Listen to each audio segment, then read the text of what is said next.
What is up, guys, and welcome to episode 4 of Game Focus. I am Perkins. As always, I'm joined by Platty.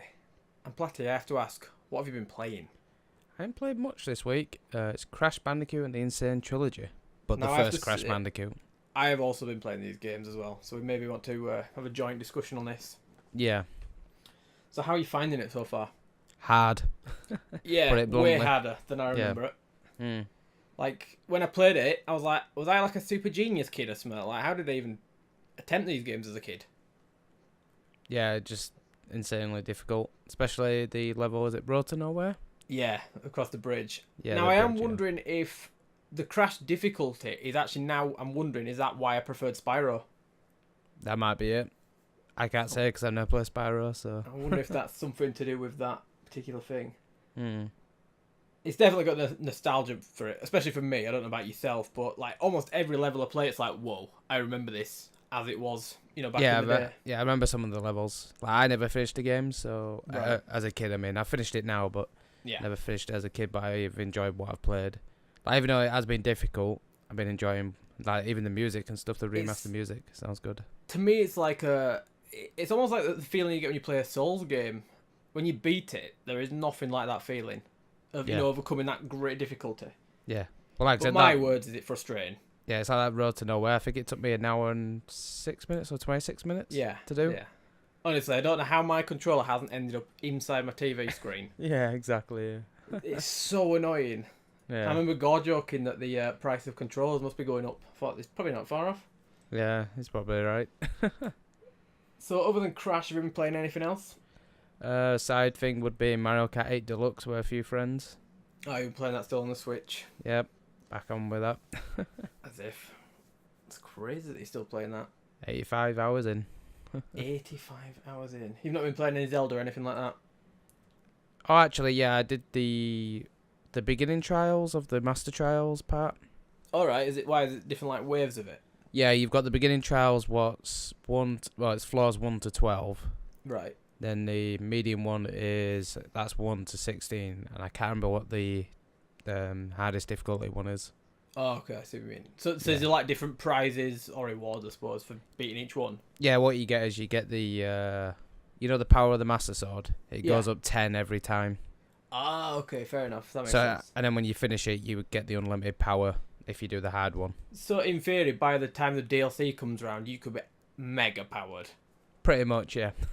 Which I hope that they don't count on people doing that, so they make it really difficult, the DLC. Yeah, I don't think they will. Because that sort of thing worries me that they might do. Or maybe there's optional bosses that require that power, potentially.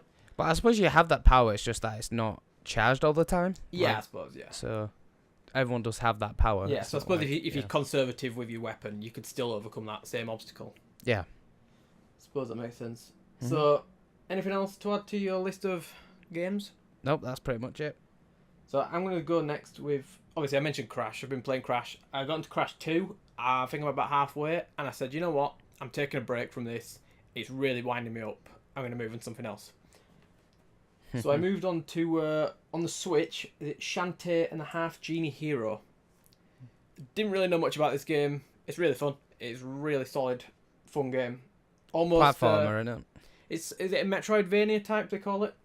I think so, yeah. It's got obviously got your backtracking. You can go back to old levels, unlock new heart pieces and new powers. She has this thing where she like dances because obviously she's like a genie, so she has this dancing ability. Right. And then that allows you to. You can either use magic from it, or you can transform into other. She can turn into a monkey, which can jump higher and climb on stuff. She can turn into an elephant, which smashes, bricks and stuff like that. So you've got to find all these powers if you're backtracking on levels. Oh, that sounds cool. So it's a lot of that sort of stuff. It's surprisingly challenging. Like I thought this would be a walk in the park, but there is moments where it's, you've got to be really precise on the platforming. Mm-hmm. So after Crash, that kind of wound me up. I thought, oh, a nice relaxing game. Ah, what's going on? Well, I think that's a remaster of the first game, I believe. There's actually a joke in it early on where he talks to this woman and she says, "Now I don't know about you, but I'm not sure if this game that I like is a remake, a soft reboot, a reboot." It goes on for ages. This joke. It's like that's a good point. I actually don't know what's happening here. Yeah. But yeah, I've been playing that. It's been super fun. The final game I've been playing is called Super Hot. Now, This is one of the best games I've played in quite some time. The most innovative shooter I've played in years. It's like a John Wick simulator. It basically, everything's in slow motion. Right. And when you move, time moves. And so, like, you'll have, like, enemies, like, with guns and stuff, and say an enemy shoots at you, the bullet will be travelling in slow motion, and You have to dodge it. basically, yeah. And when you finish this level, like, you get weapons, you get guns and stuff. And when you finish this level, it plays it back in real time. So you replay, you always look like John Wick going, mad with all his combat Oh, and it sounds stuff. good. Did you play it in VR or is it coming to VR I didn't later know on? the VR one is coming. I think it's due. I think it's next week or the week after next.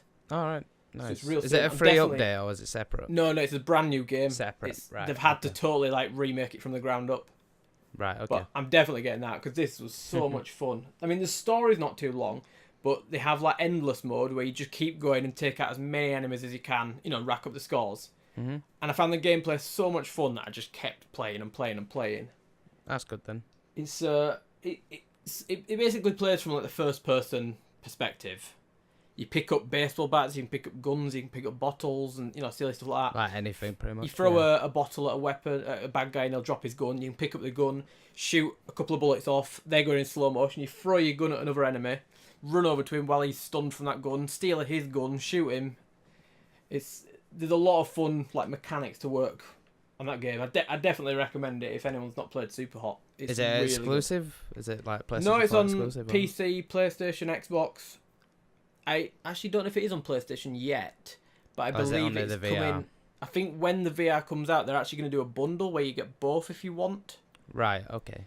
So, yeah, I honestly check that out. It's so much fun. I basically tore through it in like 2 days of. I must have played it for about 10 hours over 2 days. Yeah.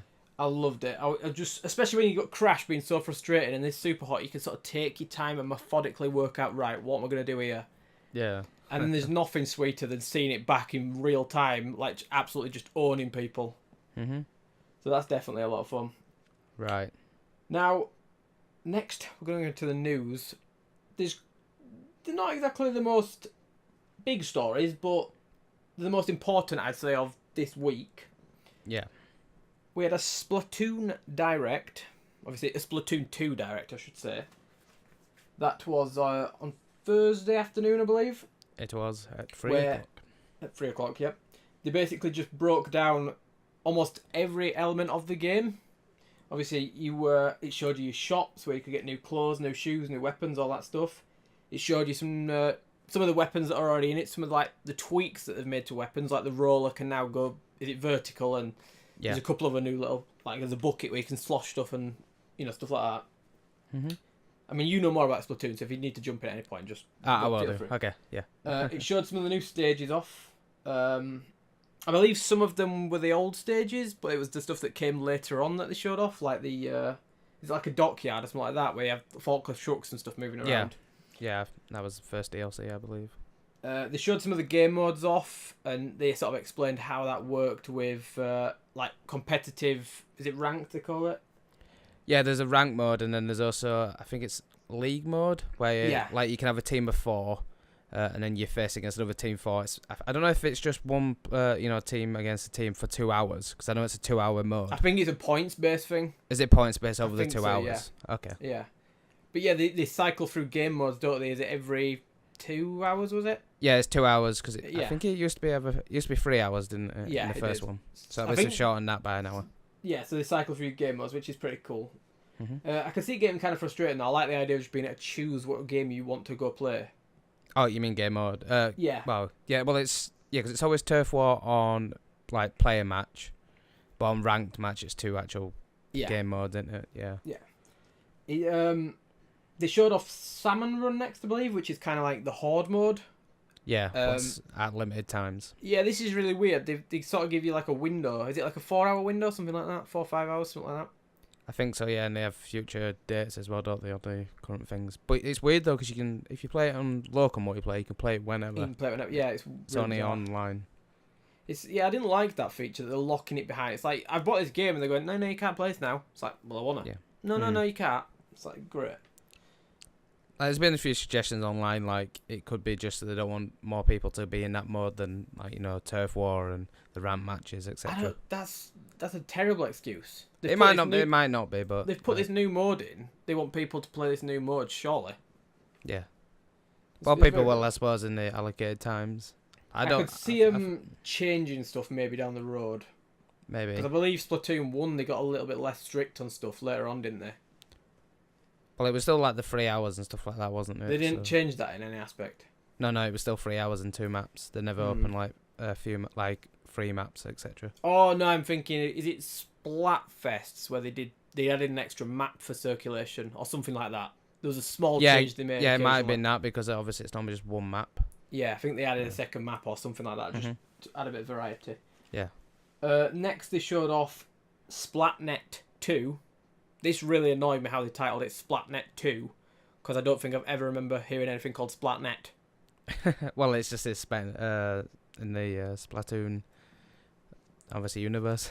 Yeah, I don't know, it was just weird how they called it Splatnet 2. It's like, okay, it's kind of cute. Now, we seem to need this, but it's not. It's a really weird thing, this whole online Splatnet stuff. Because it's not the lobby system. It is. So basically, it's the app's actually called just Nintendo Switch Online, isn't it? Yeah, I do like that it's just a Nintendo app, so everything will run through that, so you don't have to have 25 different apps to play your games. So hopefully, like when it comes paid, like Mario Kart will come to it, and you can have a proper... I wonder if they're going to implement it into Mario Kart, and that might be how you invite friends. I think they'll do that once it becomes paid. I think at the moment you just have to click the join friend, like that. Yeah. So yeah, they showed Splatnet off. There's some pretty cool features on there, like how it tells you in a real world equivalent of how much you've splatted. Yeah. Like the example they gave was one of the pyramids. They'd splatted that amount, in the game. I was like, that's actually a really cool little feature. And there was a couple of little bits like that where you can track events, when they're going to be and stuff like that.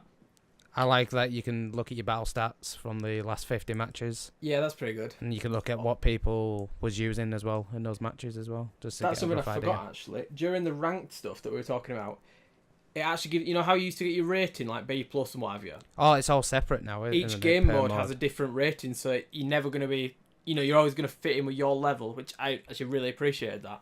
Yeah, that's good, yeah. It's a good idea. Back to where we were. They announced food, weirdly. You could go to the shop outside and get food, and that was kind of like stat boosts almost. Not stat boosts where it's going to be unbalancing for the game, but like you get an XP boost and stuff like that, I believe, wasn't it? Yeah. Then they showed off, very briefly, I'd say, Hero Mode, which is the single player mode. Yeah, I think because they released a trailer, didn't they, at the end of the ARMS Direct. Yeah, we've sort of seen that, so I'm not going to go into too much detail on that. Mm-hmm. Then up next, this was more the stuff they needed to focus on. The first half of it's like we kind of knew a lot of these details.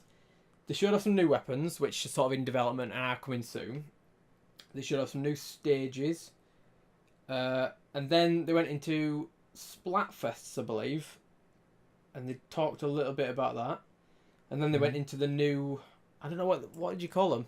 Mascot characters? Yeah, or hosts, I guess. Is it Pearl and Marina? It is, yeah.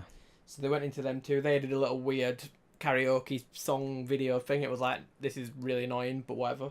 You say that, but it's very popular, their music. Like, it tours all around Japan. It actually came to France, I believe, as well, last year. Weird. Super weird, but whatever. And then they ended it with a announcement of a Splatfest world premiere on the 15th of July. Mm-hmm. So people are going to get to play the game. Is it a week early? Not quite a week, is it? It's 6 days early. 6 days early, yeah. For the first official Splatfest. The first question is cake or ice cream? Ice cream. Yeah, I think I'd have to go with ice Point cream. It's a tough one though, cake or ice cream. Nah, it's not. It's not. It depends on the weather, I'd say. Because if it's snowing outside, you don't want ice cream. I still love ice cream, to be but honest. A nice warm bit of cake. Love it. Nah. So that was the Splatoon Direct. I don't know if you've got anything to add to that we may have missed off. The only thing I could say is that obviously the future updates is free. Yeah. Actually, that's a good point, actually. Yeah. And they're supporting the game for a year, I believe, adding new content for the next year. Yeah, so the weapons, the stages are all free for 1 year. And it's 2 years of Splatfest. 2 years of Splatfest, that's pretty good. I do like how they support the game. It's like you've just given them, well, it's 50 quid in there, basically. Yeah. And they're like, okay, that's cool. We're going to keep adding stuff to it. I do like that. I do respect that quite a lot. Yeah. Well, I'm thinking, I wonder if they, after the 2 years of Splatfest, if they do the same as the first Splatoon, and, the hosts, Pearl and, who is it again? Marina? Pearl and Marina. Yeah, Marina. Like, I wonder if they'll have to, you'll have to vote which one's your best one. Yeah. And well, then, I'm guessing, obviously, it goes into the story mode, because that's what happens in this story mode. Yeah, those two old characters disappear. One of them's gone, hasn't she, or whatever? Yeah, because of the result of Splatfest. Yeah, and I'm guessing she'll be like the villain or something like that. Mm-hmm. So up next, we're going to mention the Crash sales. They've sort of been exceeding expectations, I'd say. Especially in the UK. I'm going to let you cover this because you're a bit of an expert on sales. Well, so basically when it first came out, obviously it only had 2 days of sales in the chart. It finishes on the Saturday. Yeah. And so it's the #1 single format box release of the year. That was previously Horizon Zero Dawn. It's crazy, isn't it? We went to town on was it the Friday last week? The day it came out? Yeah, the day it came out, and it was sold out pretty much everywhere. Yeah, almost everywhere went, they had no copies of it. It was super weird. Yeah. Like, I did not expect it to be just that sold out worldwide. Worldwide. Yeah. Well, UK, yeah. Yeah. So it's doing alright for itself. And now, they did originally say that future projects hinge on the sales of Crash. Basically suggesting we're going to get a Spyro trilogy or Crash Team Racing. One of those two, I think, is happening. I don't know which one it'll be, but I think one of those two will be happening. Yeah, well, I think what's mental as well, because they brought out the the monthly charts for the UK as well, and Crash was #1 with just 2 days sales, and I think #2 was Tekken 7. Wow. And it reached double the sales of that, so that's how big Crash sold. That's in crazy. 2 days. I think Tekken did alright for itself this time, didn't it? Yeah, well, like I said, that came second in the charts of the month of June. That's crazy. That's just the power of nostalgia, though. And I think the fact that it was £30, not £40. Or 35 in game, so. Or 35 in game, okay. And you're basically getting free games for the price of one. Yeah. I genuinely think if they lowered the price on some games, they'd sell more. Oh, definitely. But for some reason, they don't want to. Like, I reckon if Resident Evil 7 was £35, it'd have sold way more than it did. Yeah, because they reached its target, did it? Exactly. I mean, it just makes sense. People go into a shop and say, that's not a bad price, I'd have that. So I definitely go in and, when I'm looking for games, and it's like, I see this weird game, it's like, that's only 20 quid. I'll try it out. Well, it's like, in the last week's chart, like, Micro Machines just came out the same day as Crash. Yeah. That came in #2. There you go then, that's the same thing, isn't it? Because was that £16, something like that, £20? Well, it's £20 RIP, but you can get it cheaper for about 18 quid online. So it definitely works, doesn't it? Having a lower price. I'll be interested to see how is it Ninja Theory's game Hellblade? Oh yeah, I was gonna say Ninja Blade then. I think it's Hellblade because that's a AAA style game, but it's a lot smaller for £25. So I'll be interested to see how that sells, in relation to like how Crash has done. Yeah, I'm looking forward to that game. Like you showed me that game actually. That Hellblade, I think it should be real good. Mm-hmm. Definitely on my radar. Mm-hmm. The final piece of news is, it's not a huge story, but it's something that's kind of close to me. This was one of my favourite games of last year, I believe. A new character for Overwatch, Doomfist. Doomfist has been teased for, I don't know, almost since the game came out. I think it was in the first animation as well. It was. We've known about it for quite some time. They released a new animation. It wasn't one of the 3D animations, which surprised me. It was almost like an anime-style 2D animation, which was really cool. Yeah, I like the 2D animation. Yeah. And then going off the back of watching the Castlevania series on Netflix, it's like, Overwatch, please. Please, Blizzard, just hire it out. I'd love that. Imagine if they do one of those 3D movies, 3D animations, but as a full movie. Oh, definitely. So good. Yeah. Well, even like if you just watch all the animation shots together, they're all good. They are. Overwatch. Like Pixar quality. There's not many games that hook me like Overwatch. I don't know how it's managed it. But it's definitely impressive. But yeah, Doomfist, new character, looks really difficult to play as, if you've seen any gameplay of him.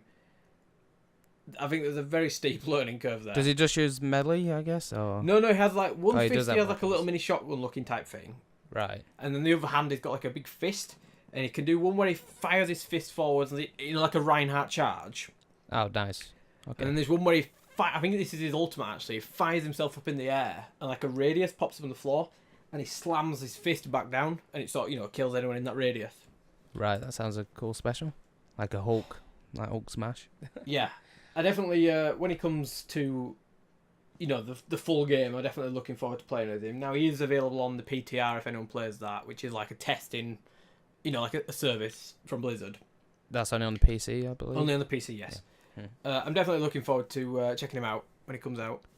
I think with Overwatch, there's always little events that bring you back in. Yeah. What was the last one we tried? Was it Halloween or was it... No, it was the one where you had to hail the carrier. Yeah. Yeah, Omnics Rising. Yeah, the one little set in events London. bring you back in, and I think Splatoon kind of does the same thing with the little Splatfests and all the little add-ons they bring in. Yeah, that got me back to it because I normally do one of them a month. So that's obviously we don't want to talk too much about Doomfist because there's not much to say other than it looks pretty cool. Well, the one bad thing about that, no Terry Crews. Yeah, everyone wanted Terry Crews to voice him. Apparently, that's not happening. It makes sense to be honest because I think they're going for something more serious with Doomfist. Yeah. But still, it's Terry Crews. He should do it. Yeah, they should do a little secret DLC where you can mod him. Yeah. So last week we started on the Game Boy, all the way through to the GameCube. This week we're picking up our list with part 2 on the Nintendo DS. Do you want to start us off with this? What's your favourite game on the Nintendo DS? Now this probably won't be surprising, but it's Mario Kart DS. That makes sense for you. That's pretty much perfect. Would you say Mario Kart's your favourite Nintendo franchise? I'd say so, yeah. It's one of my most played franchises. Yeah. I just love the game. I get that impression. See, I never played it on the DS. I think the first one I properly played was 3DS. No, obviously, probably the Wii, actually. Yeah, the Wii version, yeah. But this was like the first, obviously, like, I never played the Mario Kart on the Game Boy Advance. So this was my first handheld Mario Kart experience. Yeah. And it was also the first online Mario Kart as well. Oh, wow. That's quite a big feature then. Yeah. Even though I didn't have wireless internet at the time, so I couldn't like really connect, but looking up my next door neighbour had like free internet, so I'm like there playing it. So you just stole his internet? Yeah, I stole his internet, playing it online. And obviously the B-Dasher vehicle. That's the classic, yeah. Still using that today, aren't you? Yeah, well that's on the box out of the cover, but yeah, that's what I use in Mario Kart 8 Deluxe. How did it fare on the handheld then? Did it use any of the features for it, or was it just a pretty much standard game on the I think it was just the standard buttons, but you had like the map on the bottom screen. So it didn't use any of the touchscreen capabilities? No, I don't think so, no. Apart from like the menus and stuff like that. Yeah. And obviously it didn't have a foam stick at that point, did it? So it must have just been D-pad. Yeah, it was just D-pad, yeah, on the original DS, yeah. That must have been trippy on a game. Like, it's weird thinking D-pad was like the main way to go, at one point. It's really bizarre. Yeah.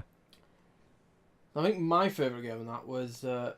I don't know if it's the best game on the DS, but it's the one that I remember playing the most and putting the most time into, and that was Phantom Hourglass, Legend of Zelda.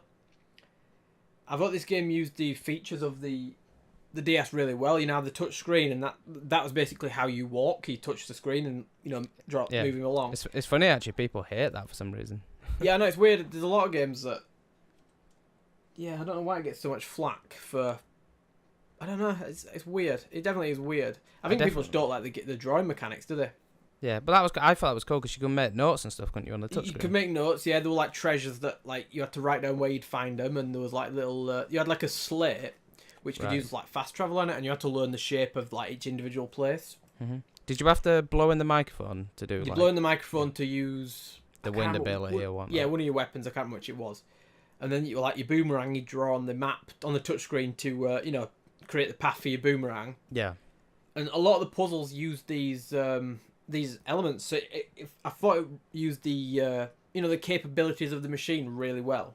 Yeah, that's good. Yeah. Well, that's not what Nintendo do normally use like the main feature of the console, don't they, or handheld? Well, they make it with that in mind, don't they? And so they make games based upon that. Yeah. And I thought it was sort of a different experience for Zelda. It was because you have this element. Mm-hmm. And then you've got your ships that you've got, and you can customize it, and you can search for new pieces, and there's all these little side bits and bats. I thought it was just a really good game. I still need to, I played a little bit of that, I never finished it. I need to go back to that and Spirit Tracks. Spirit Tracks I didn't love as much. It was a little bit, I don't know, maybe it was just more of the same, I don't know.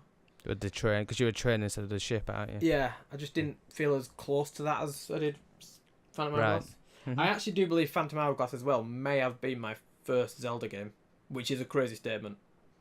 What, you finished, or do you mean just played? Just in general played. Right, okay. Oh, no, sorry, it isn't. Ocarina of Time on the N64 way back when I got terrified of the screamy things. Yeah. Was my first experience. But yeah, that's the DS. I think they're two pretty decent games. Yep, definitely. I think yours is a bit more loved than mine by most. Probably sold more, but yeah. So now the PSP. This is a weird one, the PSP. The games selection, there was quite a lot of games, but I couldn't think of any like amazing standout games. I don't know if you struggled with this. I did. But the game I went for in the end was God of War Chains of Olympus, which I believe was the first God of War on the PSP. It was, yeah. At its time when I saw this game, I'd never seen anything like it on a handheld game. It was amazing, the graphics, for that time. Yeah. I mean, obviously, I think it's been improved now with, what's the second one? Ghost of Sparta? It is, yeah. I only ever played the first one, but I found this game so much fun. I think it's the only God of War game that I didn't... No, actually, no, I played 3 thinking about it. I was going to say I thought it was the only one that I finished. Alright. I actually think I finished this game about 6 to 7 times. Really? Yeah, I got proper into it, and because I was going for all the secrets, Mm-hmm. and all, secret armors and all that sort of stuff. Mm-hmm. I think it's because it was a handheld game, and so, I'd be taking it places, and You could have a the little PSP, go on it, yeah. Yeah, the PSP didn't have a huge selection of games. The other game that I was tempted to pick was one of the GTA games. That's one of my picks. Oh, well, should we move on to your pick? Well, I don't, Let me are just you finished with yours add thing? one bit to God of War. It included some of the huge set pieces you expect from God of War, which on a handheld's crazy. Yeah. Obviously, they weren't as crazy as, Gaia climbing up the mountain with you're on its back fighting the god. But they still had these huge moments, like where you'd come around a corner, it was a massive panning shot of the environment, loads of stuff going on. Mm. And it was like, for a Kratos being handheld... angry as course. Yeah. For handhelds, it was really solid, gameplay. And I think it kind of told some of the story of Kratos as well. It was because it was a prequel to the first one. It told you a little bit into his past, which, is a cool aspect of it. What I find mental is, didn't they do another prequel with Ascension? Yeah, I can't remember which. I think this is the first one, Chains of Olympus. Right. It goes to Sparta, then it's Ascension, then it's 1, I believe. Right, okay. I just got confused by that timeline. Yeah, I think I'm right there, but I'm not 100% sure on that. Okay. Anyway, I'll let you move into your game for PSP. Now, I can't remember the PSP as fondly as you. I don't think I had that many games for it. No, I didn't have a load of games for it, but I had, some ones that I remember really enjoying. Yeah, my pick is Grand Theft Auto Vice City Stories. Yeah, I think I can't remember if I had this one or if I had... Liberty City Stories. Liberty City. I had one of them, and this was a game that you could just go on for 20 minutes and just mess around on. I don't know. Yeah. I don't know how you found this. Well, obviously just having, GTA on a portable, at the time when you're thinking, my God. I mean, it was 3D graphics as well. It wasn't like Chinatown was on the DS, which was a top-down thing. Yeah. It was a full-on 3D game world. Yeah. They did eventually bring it to PS2, didn't they? But yeah, I think I had one of them on the PS2 and one of them on the PSP, but I can't remember which way around. Right. I imagine it would have been Liberty City first, because obviously... Maybe, yeah. Mm-hmm. Maybe. Just good in the open world, because it was set before Vice City, wasn't it? It was, yeah. I mean, I don't think the stories were as good as the main Vice City. Oh, no, well, it's down, isn't it? Obviously it's on a PSP, so you don't expect them to go mainline the story, but just having that... a lot of what was GTA there. Yeah.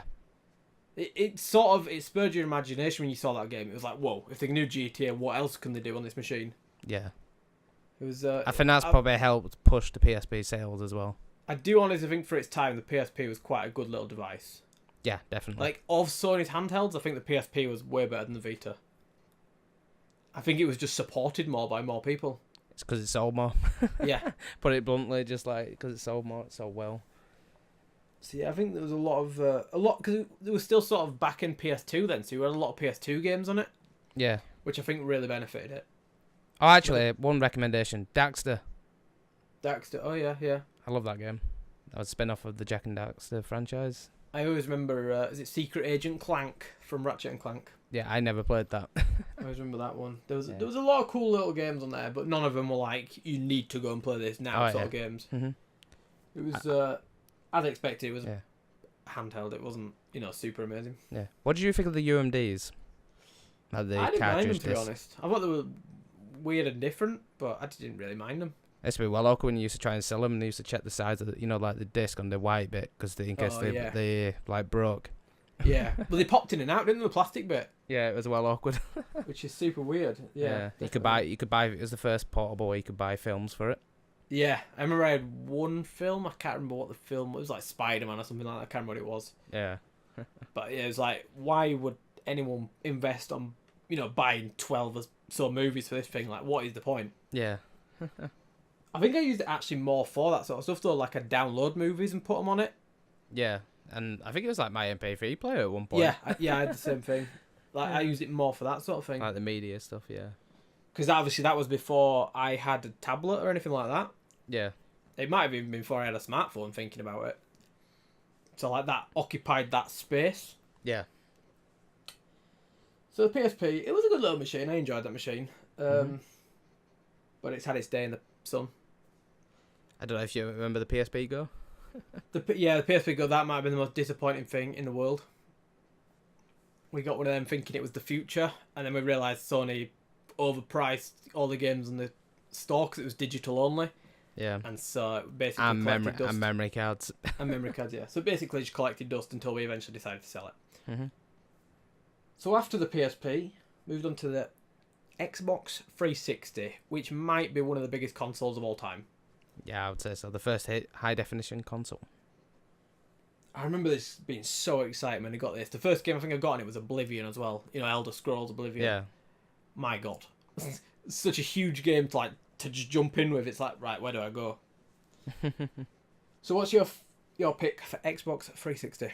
It's a hard one because obviously this generation there were so many games, like and franchises what were just born on this generation. Yeah, definitely. I'm gonna go with Gears of War. The original one. Yes. Okay, cool. Just because like first seeing that, like, the graphics and stuff like that, and the story and stuff like that with the characters with Dom and Marcus. Yeah. Like I actually liked all the characters actually in that game. Yeah, I agree. It's one of my favourite franchises. To this day, a Gears War gets announced, I'll buy it. No questions asked. Yeah, same. It's just mental, like, with the chainsaw kills. Like, you just held B and you just, like, and then, like, chainsawing through people. It's just mad, isn't it? It's just crazy fun. Like, there's not much to think about. It's just destroy. Especially multiplayer with, like, the shotgun and, like I said, with the chainsaw. Well, that's what the multiplayer basically was. It was just everyone running around with a shotgun. Yeah. Like I said, just first scene, that was one of my first games I saw in high definition at a friend's house, and I was just like, the first oh my God, I need to go Xbox. Yeah, that was the same thing for me. I think I played the first 2 levels at my friend's house, and it was like, yeah, I need this. Oh, you could play it co-op, couldn't you? Yeah, it would split screen. I remember we played up to, is it the Angel or the Berserker or whatever it's called? I can't remember what it's called now. That thing where you got to slowly walk past it. Oh, the thing where you use the hammer of Dom. And it was like, we finished that experience, it was like, yep, I want one. Yeah, definitely. It was a lot of fun, those games. Mm-hmm. I think the second one was just as good. The third one I don't really remember as much. Judgment wasn't that great. No. And I think 4 is going to hinge on its future. I think well, that's meant to be a reboot. Yeah. So yeah, we'll have to see where that leads. Mm-hmm. Now, I kind of wanted to pick Gears of War. I potentially wanted to pick Mass Effect 2, several other games. In the end, I had to come down to Red Dead Redemption. One of the best games ever made. I'd agree with that. And it's not on my PS3 list because I've got a better game on PS3 list. So it had to go on the Xbox. This game was amazing. The world was amazing. Everything was just perfectly crafted. Everything had a reason for existing. You had your weird side characters, your weird side stories, your main characters, the main story itself. It's just everything about this game was just spot on. There was weird missions like where you had the cattle ranching stuff. You had to herd the animals back to the ranch so they didn't fall off the cliff and stupid stuff like that. Oh, I remember that. That was a bit annoying. That. But other than that, it was almost perfect. This game. I can't think of anything that really got on my nerves with it. Mm-hmm. The multiplayer was a bit hit and miss, which be interesting to see where they go with Red Dead 2 after GTA 5 Online. GTA Online, yeah. But this game was so good. This is one of those games that I'd say if you haven't played it, stop listening, go play it. It's that good. You'll get hooked instantly, I bet. And now you're not a huge fan of open world games, are you? But this one got me, like, because the story was about 20 hours, I believe. Yeah. I think is what I finished it on. And I just loved it. Like, I continued playing it, like, each day, really. Yeah, it was so good. It was just, it's perfect. I can't wait for Red Dead Redemption 2. Yep. Shame it got delayed till, is it March, did they say? Yeah, it is a shame, but at the same time, it's good because it's going to have a higher level of polish. Yeah. Well, I think Rockstar in general, they can release a game whenever and it's going to sell regardless. They can. I always think that's what they were planning on doing. Yeah. Because all the games do that. Mm-hmm. The shareholders wouldn't have been happy, but, what can you do? I don't think Rockstar care. Yeah. As long as the game comes out in the best possible quality. Yeah. That's what you got to give Rockstar credit for. Like, they always release, like, a polished game and a good game. I honestly think that's why Agent never came out. Yeah. I think it was just not shaping up, and they were like, you know what, this isn't shaping up, let's get rid of it. Mm-hmm. So that's the Xbox 360, Gears of War, and Red Dead Redemption. 2 of my favourite games of all time. I can't lie. Mm-hmm. Up next is the PlayStation 3. I have on there Uncharted 2, Among Thieves. Good pick. Is yours the same, or is yours different? I'm trying to think now. Because I do have a few. I was trying to debate which one it is. Let's see. Yeah, I'm going to say Uncharted 2 as well. Yeah, I think it is definitely the best Naughty Dog have put out, I think. It's got everything you could possibly want. Yeah. The story's great, the characters are great, the locations are great. I even found the gameplay great. The last boss is a little bit irritating, but that's whatever. Yeah. I just love the set pieces in that game as well. With the train and stuff. This is what I want out of games. It's got the fun gameplay, it's got the adventure, it's got the excitement, it's got the humour. This is, for me, it's almost a perfect game. Yeah. It's like the Indiana Jones movie. Well, game, shall I say. That's a perfect way to put it. It is just basically a modern day Indiana Jones. And it refined the gameplay of the first one. It did. The first one's pretty rough around the edges. This one just made it perfect. Mm-hmm. And I don't think they've managed to replicate this in 3 or 4. Don't get me wrong, I like 3 and I like 4. I don't know, there's something about this game that's just spot on. I can see how people could say, well, the end boss ruined it for me. I get that. Yeah. But for me personally, it's not enough to bring it down. Yeah. Well, it's like I like the side characters as well, like Chloe and stuff like that. Chloe, yeah. I think, obviously that was her first game, wasn't it? And now she's got her own spin-off game. Yeah, The Lost Legacy. Which, yeah, it was just so much fun. Like meeting Elena in the, I totally forgot where it is now. Yeah, I've forgotten as well. You find in that arena area. Yeah. The set pieces are some of the coolest, to this day, I've seen in a game. The train. Yeah, but that starts it off, doesn't it? Like the start of the game. When that happened, oh yeah, because you're hanging off the cliff, aren't you? Yeah.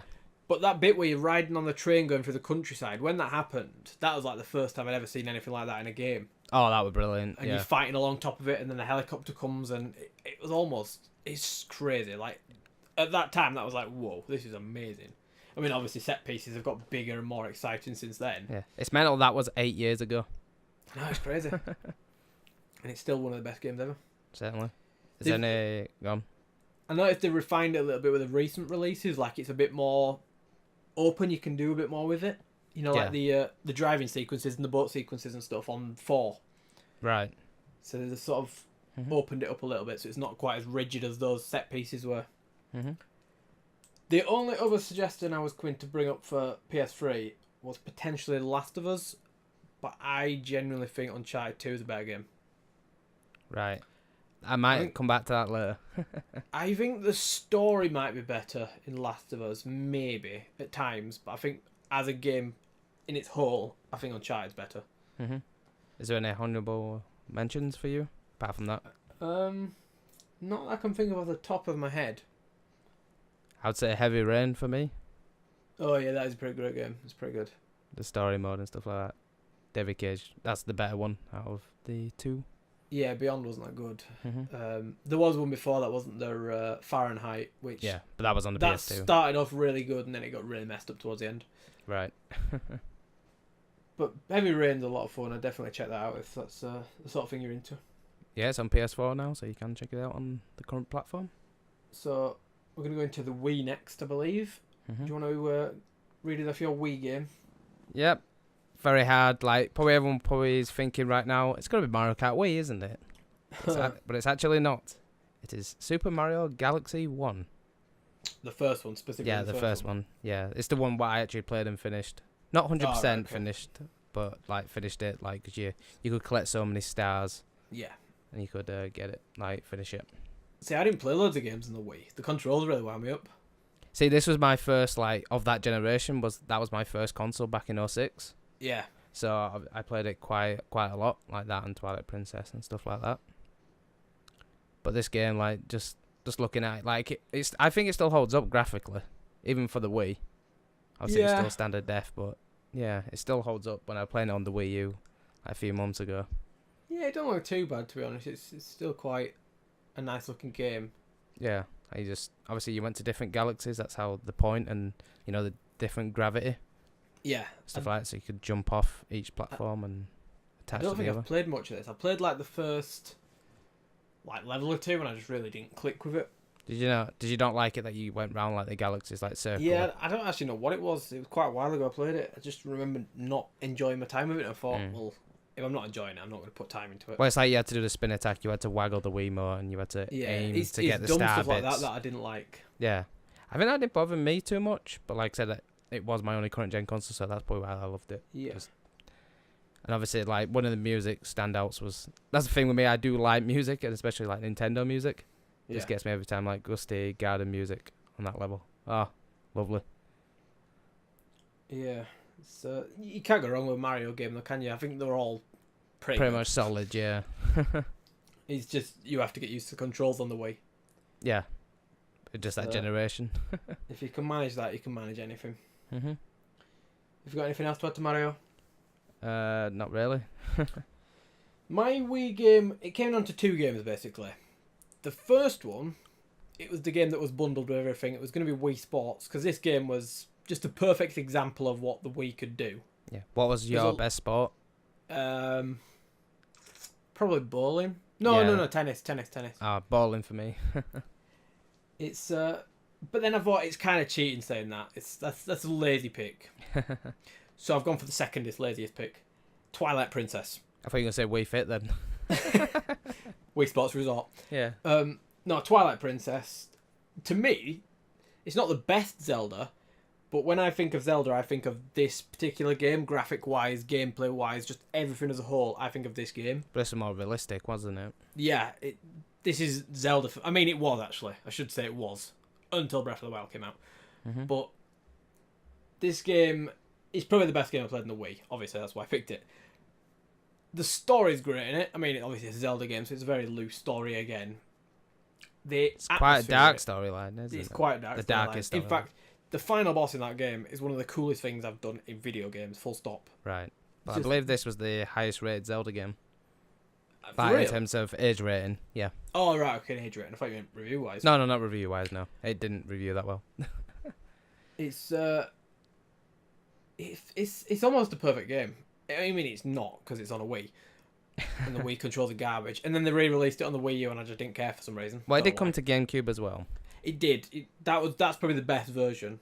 That's what they ported over to the Wii U. Yeah. Weirdly, they had to flip it, didn't they, for the Wii? Obviously. Yeah, because he's left-handed. left-handed on the GameCube and Wii U version, and he's right for the Wii version. That'd have been perfect for me, because I'm left-handed, but they screwed me over and I had to use right-handed. Yeah. It's because the majority is right-handed, I'm afraid. I actually didn't mind the controls on this. I thought they were quite good. The camera were a bit awkward. Yeah. But other than that, I think it was quite good, the controls on this. I think the horseback wasn't that great. No, the horse were annoying. Yeah. And there was that mission where you had to like guide the cart around the the people in it with the horse. Back to your home. Banging your head on wall trying to work out that stupid mission. Yeah. But other than that, I think this was the best game on the Wii for me. Because like I said, I think my thing is I didn't play a lot of Wii games. I played Mario Kart, obviously. I played Smash, and I played... Honestly, that might have been it. Mario Galaxy, obviously, like I said. And Twilight Princess. And Resident Evil 4, actually. Mm-hmm. And I think this was just the best game of them all. I mean, if I was to recommend any game, I'd say this. Just go out and play this one. But I struggle to, talk about the Wii, because I don't think it's that good of a console, personally. Because of the controller. Because of the controller, yeah. So that's my take on that. Mm-hmm. Not the most positive. Up next, the 3DS. Do you want to go with your pick first? Yeah, I will. It is Legend of Zelda: Link Between Worlds. This was a very good game. It was. Very, very good game. I like how it was sort of more open for you to do what you want, wasn't it? In a sense. Yeah, you didn't have to go follow like a linear structure. Like normally with Zelda games, you have to do like a dungeon in specific order. But obviously this one you could, because you could rent the items, couldn't you, or buy the items? Yeah.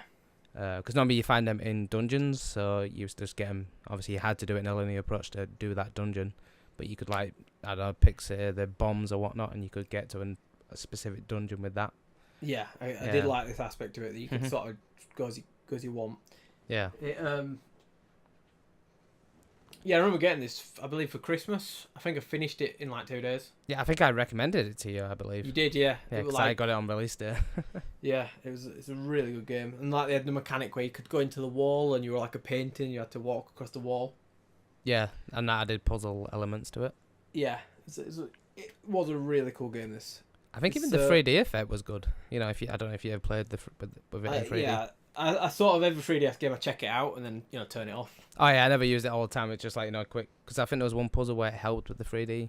Yeah, in it. So it's definitely one of the best games. Would you say it's like replayable?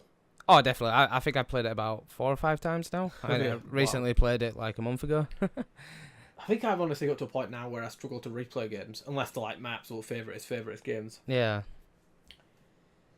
Like my pick for the 3DS, quite possibly one of my favourite games of all time. Luigi's Mansion 2. You've heard me talk about it on several occasions before this. It's so good, this game. The animations are on point. Luigi's... You can see every single emotion going on in his face.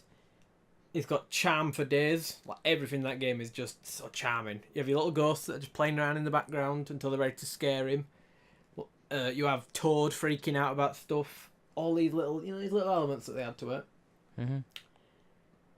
There's the secrets. The secrets are like hard to find at times because you have like this UAV light and you have the it's one way you power it up and shoot it out. Right. And then you got to find you. Obviously, you got to find your booze in the level because they're like a secret. You've got to find obviously loads of money to buy new upgrades to your backpack thing. Mm-hmm. And it's definitely replayable. Like I amusingly just said I struggle to replay games. I think I've played this game like 2-3 times now. That's your game. That's definitely I remember halfway through playing it, I think the first time, the actual game card itself went missing. So I didn't play it for like half a year. Well, didn't you rebuy it? I rebought it. I was like, you know what, I'm just going to rebuy this because I want to play this game. Yeah. And so yeah, I think I've bought this game twice and replayed it 3 times. Question is, did you re-find your old copy? I did actually, yeah, so I sold it back. Ah. I can't remember it gone now. I remember finding it and being like, God damn it. Yeah. So I just sold it for something else. Yeah. I think the 3DS will go up in one of the greatest handhelds of all time, to be honest. It's definitely one of my favourites. I mean, looking at my game selection, it is basically, just the best of the best games. Well, it got you into Fire Emblem? Got me into Fire Emblem. There's plenty of Zelda to play on there. Perfect. Mm-hmm. Luigi's Mansion. Perfect. Mario Kart 7. Amazing on it. Yep. Super Pokemon Mario games. Land. Pokemon Moon was pretty good. I think the problem is now that the Switch is out, I don't see any reason to play it, even though they're making games for it. It's, you know what I mean? It's really You just weird. want everything on Switch. It's because it's got that handheld aspect. It's like, I want to play better graphics and stuff like that. Yeah, I think that's what it is. It sort of feels redundant on the 3DS, but they're still supporting it. So it's like, I get why they're supporting it for people who haven't got a Switch. And, well, there's 60 million console handhelds out there. And it's not like they can just go, oh, well, we'll port it to the Switch as well, because obviously it's the dual screen thing. Yeah. And also the new 2DS coming out. I hope eventually it comes over to just the Switch. Yeah. Well, I suppose like Pokemon is moving over eventually. Yeah. But I get why it's still there for the time being. Yeah. So up next, the PlayStation Vita. This was another difficult one, like the PSP, because the list of games you can pretty much count on one hand, and that's just the games that I played. Yeah, that's the same with me, to be honest. Do you want to go for your game first? Now, I didn't play many games on this device, so it's going to be a Uncharted Golden Abyss. See, I wondered if you were going to pick Gravity Rush. See, I didn't play that on. I played that on the PS4. Oh, the PS4 one. I never had it on Vita, so trying to keep it like. I know, obviously, I did like Link to the Past, but I did play that on the Game Boy Advance. Yeah. But yeah, it's going to be this because it did actually use the features of the handheld as well. Was it a launch game as well, I believe? It was, yes. It's made by Is it Sony Benz? Yeah, who are now Days making Gone? Days Gone. Yeah. It's it looked impressive for it when that was like the system seller of the PS Vita. Yeah. I think that was the worst thing though, wasn't it? Because everything got compared to this game graphically. Yeah. They basically put out the best game first. I mean, eventually Killzone came out, which looked really good. Yeah, I did enjoy that. But yeah. They basically put out the best game first, and it kind of neutered everything else down. Everything came out, it was like, why? Well, you actually got a Vita on launch day, didn't you? I did, yeah, and I got that Uncharted. I got Virtua Tennis 4, and there was one more game. I can't remember what it was. Rayman Legends? No, No, Origins. No, it wasn't that. I can't remember what it was anyway. But yeah, there was another game. Okay.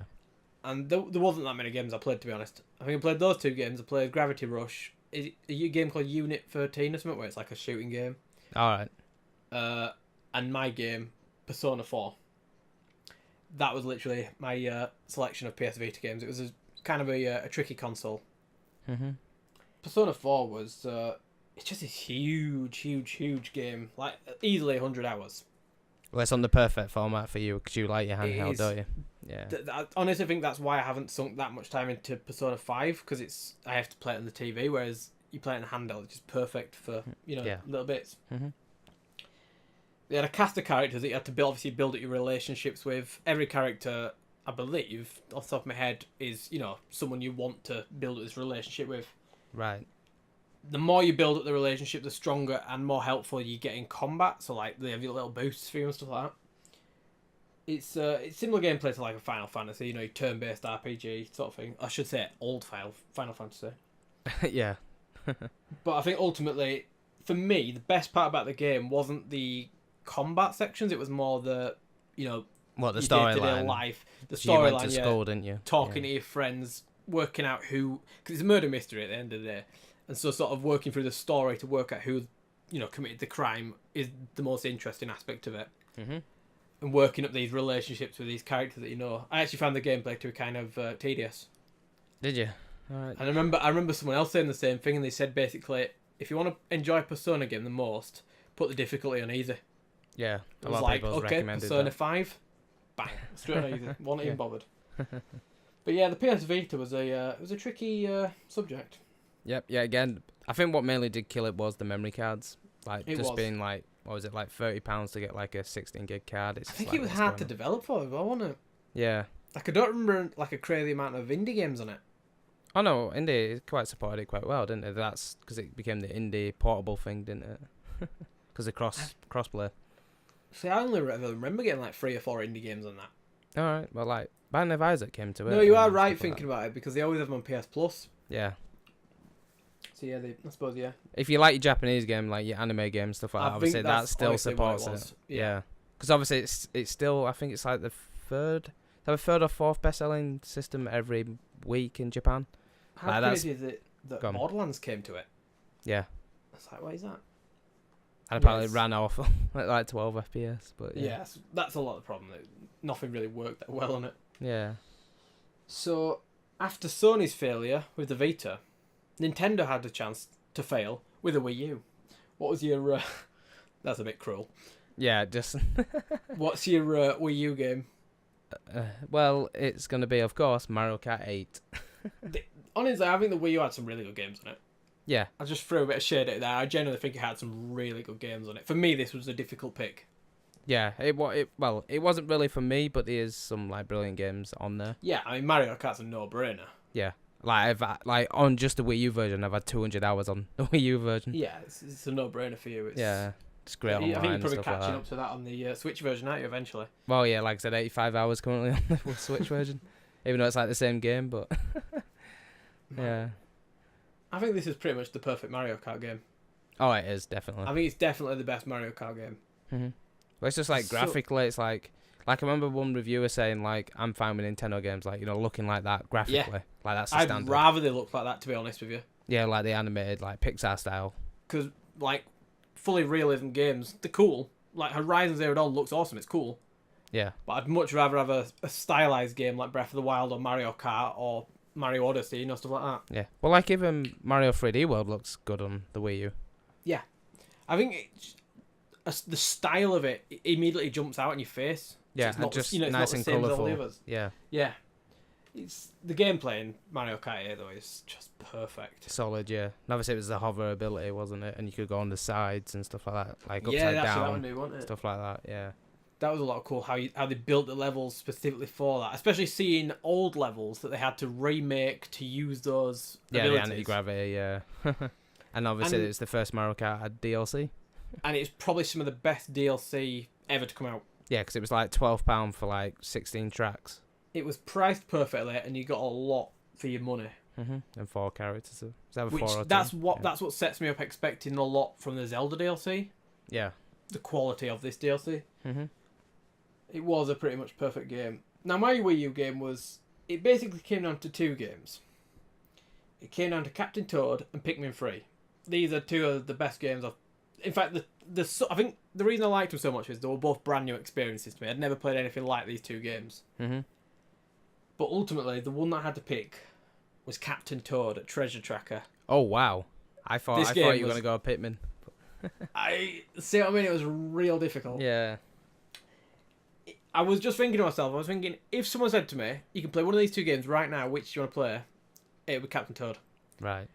I think just the way it was built, the little bite-sized levels, the way they all sort of had, like the level design in that game is perfect. Oh, it definitely is. But we had a little sample of it, didn't we, in 3D World? Then yeah, I think that's actually But it's just so good. You had little brave Toad journeying out, fighting these enemies, and he couldn't jump. He couldn't jump. You had, I believe, there was boss fights in it as well, weren't there? Which took like advantage of the puzzle elements. Yeah, well, it's good with it because it did use the Wii U gameplay, didn't it? Like you could switch like the panels and stuff. Like you had to rotate your Wii U gamepad. Yeah, like the gyroscope. Yeah, like the train cart levels. Yeah, you had to shoot onions. Yeah. It was so much fun, this game. Like I say, though, it was very difficult to decide between this and Pikmin. I think the bite-sized levels make it way more replayable. Yeah.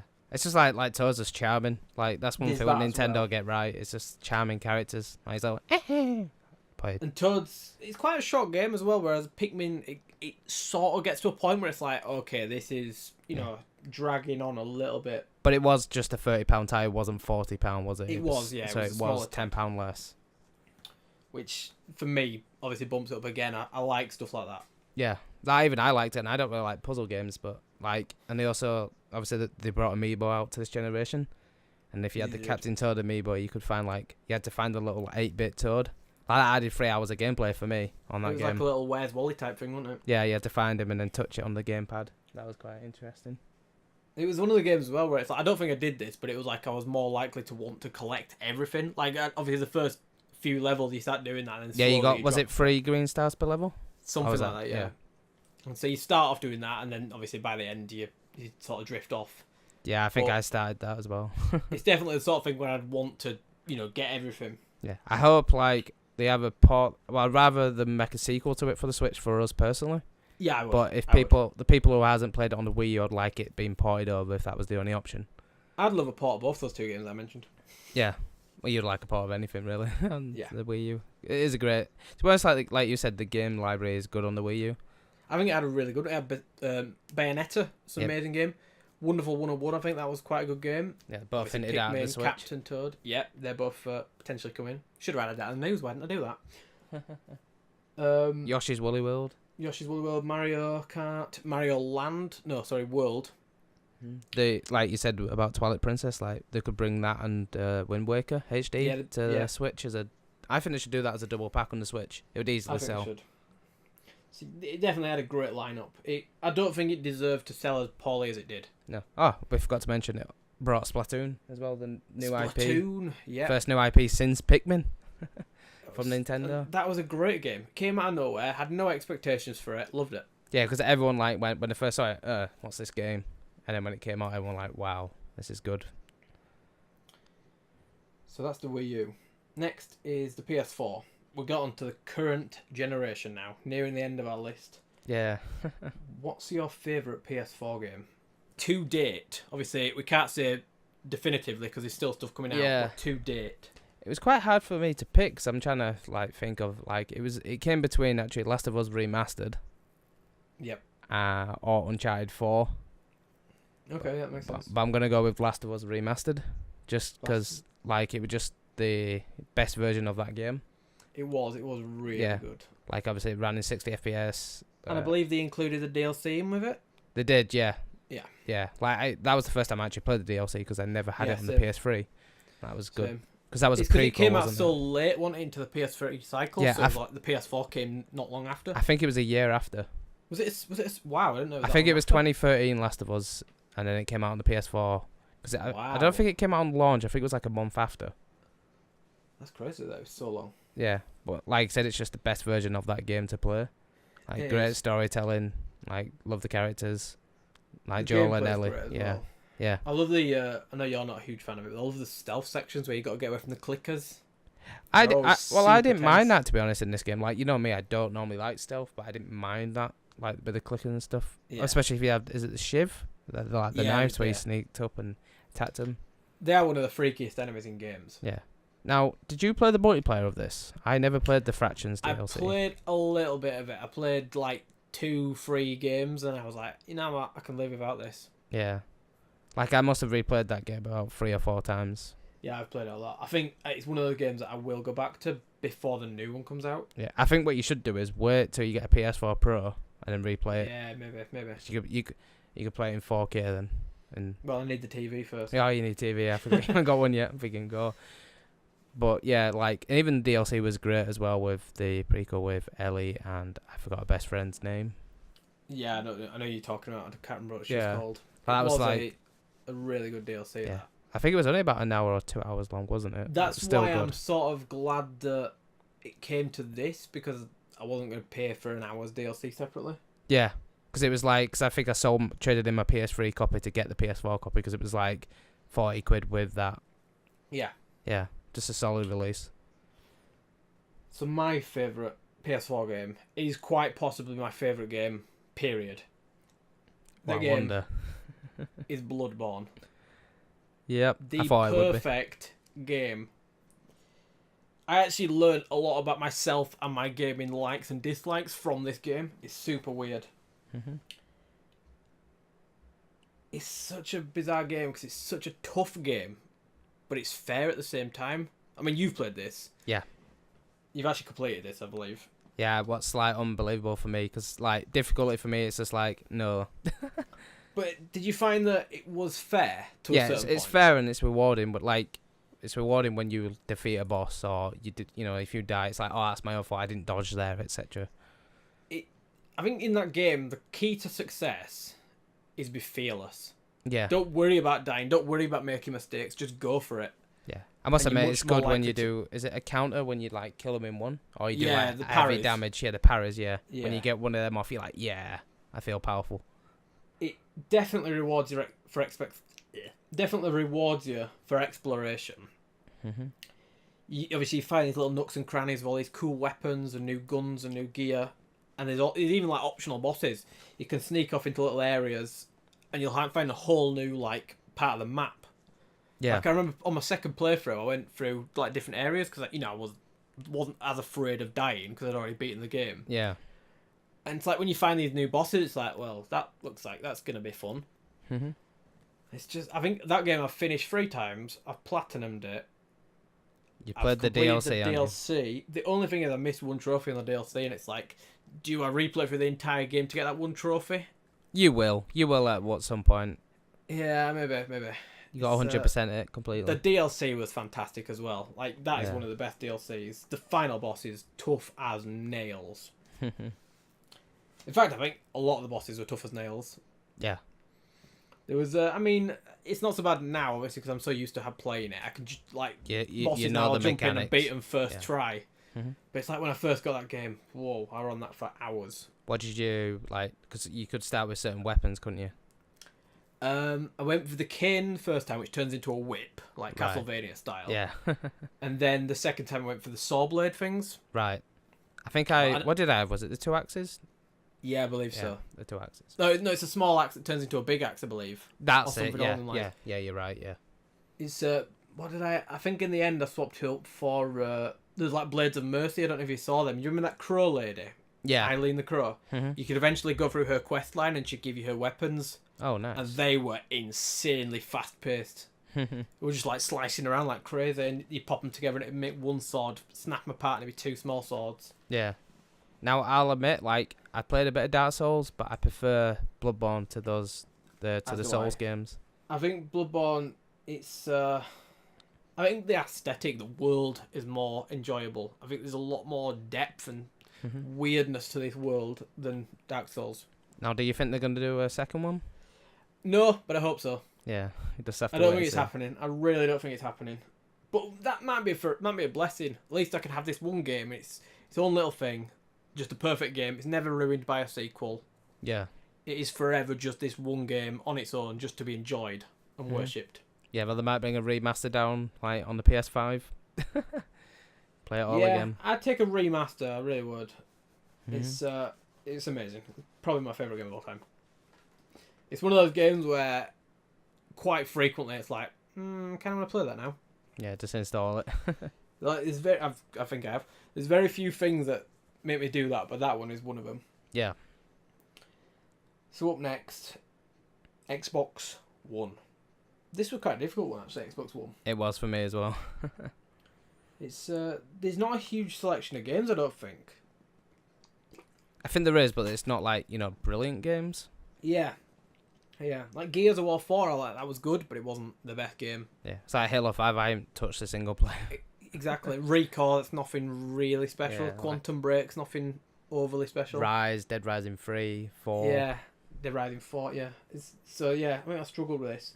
But ultimately, I had to come down to Forza Horizon 3. Mm-hmm. I just love this game. Again, it goes back to what I like about games. It lets you be free. Obviously, you've got to do races to build up your Horizon Festival.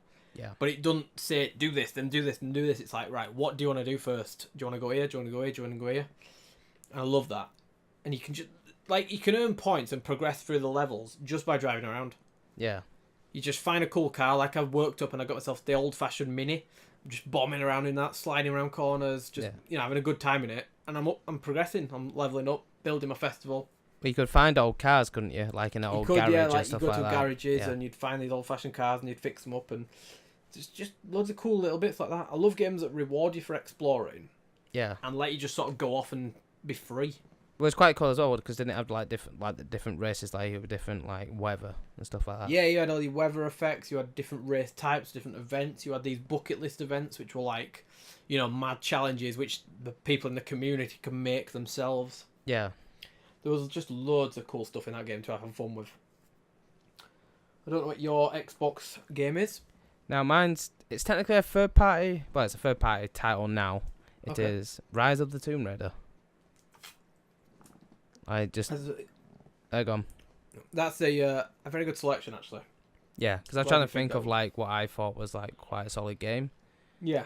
And I think it sort of didn't come out to a huge fanfare because it came out on Xbox first and then came out on PS4 later. Yeah, well, it came out on PC in between that, but yeah. Yeah, but I think when it came out on Xbox, no one really cared about it because it was just on Xbox and people with PS4 didn't get it. And then when it came to PS4, it was kind of past it, so no one really cared. Yeah, it's unfortunate that, to be honest, because it is a really great game. I think it's really solid. I mean, I don't quite think it's Uncharted levels, but I do think it's a really solid game. The gameplay is super fun. It's more of an open world, isn't it?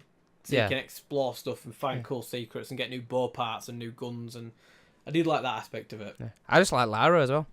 Yeah, I do. I like the character, because obviously it's in her early years, isn't it? Yeah. So that's all good as well. So yeah, I think it's a really great game, that. Yeah, really great game. Solid platforming and stuff. It's just like Uncharted. Obviously, it borrowed elements of Uncharted. Yeah, I mean, it added its own little bits in here and there. Yeah, and it's gone sort of open world, so you can do backtracking and find new stuff, like we just said. Yeah, I still need to check out the DLC as well for that game. Yes, they have it all on PC. So finally, we're on to the Nintendo Switch, the last console we have to talk about. It's kind of funny, isn't it, that we've started off with Nintendo, then we did, it's just the second part with Nintendo. They're just the strongest part. Well, they've been around for years, yeah. Stayed alive. What's your game for the Nintendo Switch? It is Legend of Zelda Breath of the Wild. That is also my game. Makes sense. I mean, maybe it wasn't fair as doing the Switch because it's so early out and there's like 4 or 5 games which could be considered for this, but I still think in a year's time, Breath of the Wild will be one of the best games on that machine. Oh, no doubt. Maybe even ever. Yeah. The game is amazing. It's like what I love about games is it doesn't say this is where you must go. It's sort of like maybe check out this area, and then it's like, oh, what's that? I'm gonna go there. Oh, what's that? Yeah. And you know me, I don't normally like open world games. My God. And it's like I just went around all the way, did all the towers, stuff like that. I'm still hunting shrines today. Yeah, it's so much of that stuff. It's so cool. And you could climb anywhere, couldn't you? As well, like anything. That's a really cool aspect of it. Like, there's so many games where it's like, if I could just climb this wall, I could totally bypass this section. It's like, oh, well, you can totally just do that. Yeah. And it kind of rewards you thinking smartly as well. Like, there's a lot of challenges where it's like, right, how do I do this challenge? And a lot of times, you do the craziest of things, think, nah, it's probably ain't going to work, but I'll try it, and it tends to work. Yeah. Well, it's like there's multiple ways of doing stuff in there. Yeah, like, it really rewards your, like, creativeness in sort of challenging, problem solving, should I say. Mm-hmm. It's actually surprisingly tricky as well. It's not an easy game. No, and this is just, like, there's only one difficulty. Well, there isn't now, but there's, obviously, it used to be just one difficulty, so it was hard. I mean, it gets to a point where you can pretty much, defeat anything. Oh, yeah. But early on, it's tough. It's a tough game. Well, it changed the mechanics of Zelda as well. Like, you used to, like, obviously break pots and you used to get hearts that way. Yeah. But obviously now you have to do cooking. Yeah, which is a really cool element to it. Yeah. I know Ben loved that. Like, obviously, finding all your different ingredients and you obviously combine them and helps you with, like, more attack or high defense or heat resistance. Really cool little secrets as well. Like, have you ever found the mask salesman? I haven't found him yet. No, I don't even know where he is on the map. Milton. He's super cool. He sells... I'm not going to tell you what he sells because I'll spoil it for you. Right. But he sells some really weird merchandise in the game, which you kind of want. It's super cool stuff. Mm-hmm. Then there's like... There's still like... I don't know if you've done this shrine yet, but in the Shadow Forest, where you go to it, it's just pitch black. And you can't I did that, yeah. And there's a certain person there as well. Yeah. Mm-hmm. See, I've never actually done that quest, but it's just stuff like that. It's just so cool little bits that just really challenge you. I just like the art style. Like obviously this got compared to Horizon Zero Dawn. Yeah. Like, and it still holds up. Like, obviously it's not realistic graphics, but it still looks good. I kind of said this earlier. I prefer it with stylized graphics. Yeah. Like, any game that has, like, a stylized graphics, instantly I'm drawn to it. It's like, oh, that looks cool. What's that? Mm-hmm. Like, Super Hot, I was talking about earlier, it's basically a black and white game where the characters are in red. That's it. Mm-hmm. That's the game. It's really simple. Immediately caught my eye. I was like, oh, that's cool. What's that? Mm-hmm. Shantae, really bright, colourful, like, sprite work. Immediately caught my eye. Yeah. It's just that sort of thing. It just sets it apart. Like, you see Days Gone, it's like, oh, it just looks like Uncharted with a bike. Yeah, and zombies and dark, yeah. it's do you know what I mean? Whereas, like, you see Bloodborne, it's like, whoa, look at this huge, like, red sky and these crazy purple beasts and, like, all this weird, like, sprawling city. Mm-hmm. It just needs that hook. Some stuff just looks super generic and boring. Yeah. Now, the question is about Zelda. What did you like the voice acting? Because obviously that's a new for the franchise. Yeah, I had no issue with the voice acting. I've never really had a problem with it.